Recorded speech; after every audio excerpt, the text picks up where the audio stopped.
Hello everyone, welcome to our YouTube channel Shorthand Typing Academy. Today I am going to dictate a legal passage around 500 words at the speed of 100 words per minute. So be ready for it. Start. However, this fact is sought to be distinguished by the respondents on the ground that it was an appointment in an autonomous body and therefore it will not amount to any regular recruitment as understood under the absorption rules. Stop.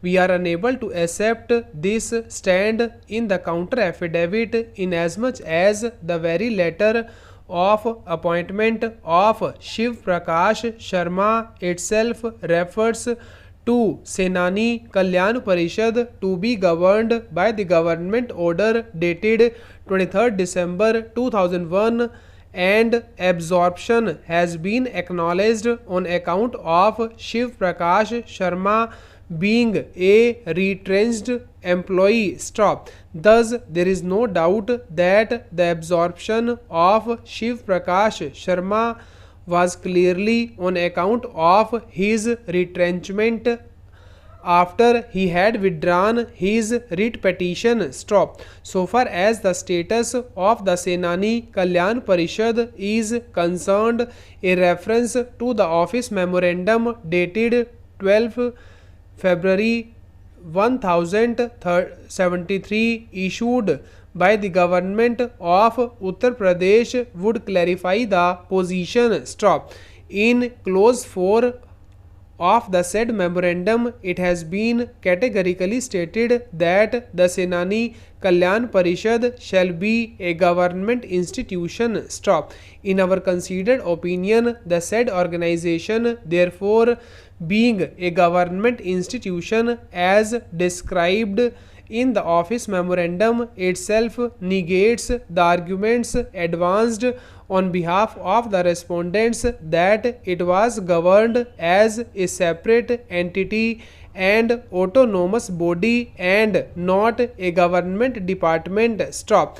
The absorption of Shiv Prakash Sharma was in a government institution. As such, no distinction can be drawn on that count in so far as the case of the appellants on parity for absorption is concerned. Stop. Coming to the question of applicability of the 2003 recession rules, suffice it to mention that the issue of absorption had already been raised immediately upon the corporation being wound up in the year 1999. Stop. Thus, the status of retrenchment was already being faced by the appellants and they had already raised their claims much prior to the enforcement of the recession rules 2003. Stop.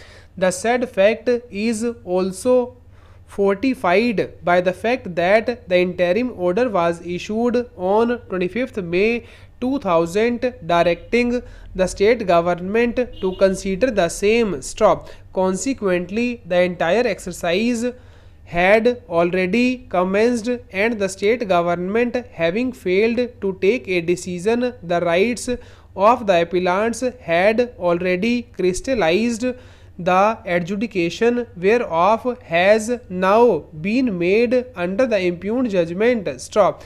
In such a situation, the conclusion drawn by the learned single judge that since the employees have been retrenched after the recession rules 2003 nowhere affects the rights of the appellants, whereas in the fact